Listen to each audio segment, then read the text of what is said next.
When I was diagnosed, I just remember going to get my treatment and looking around and not seeing anyone else my age, and so it can be overwhelming. You're fighting fear of what the next step is. How are you going to do all this? Are you ever going to feel normal again?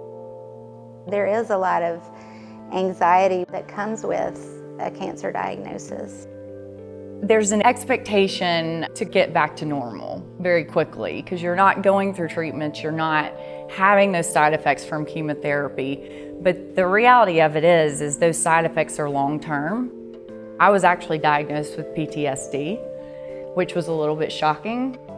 I think I was in such a survival mode all through treatment. When I finished treatment, it was sort of like I just finally started taking in what all had happened and what all I had been through, and the reality of sort of facing your own mortality at such a young age.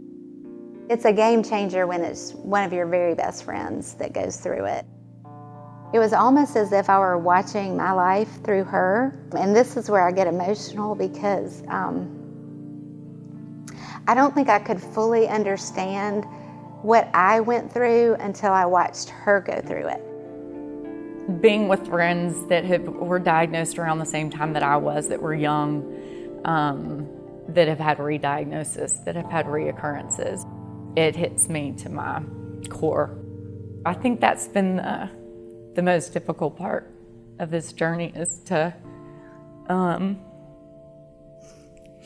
too many funerals and too many close friends having to deal with it a second time. You feel a loss of control, really, of your body, but there are certain things that you can take control of.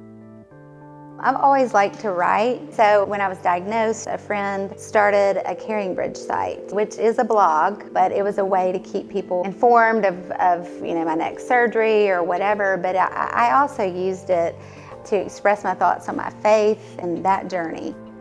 I've probably used meditation and mindfulness more than I have anything. Some of those methods allowed me to deal with things a little bit better emotionally and also handle things less reactively and more logically.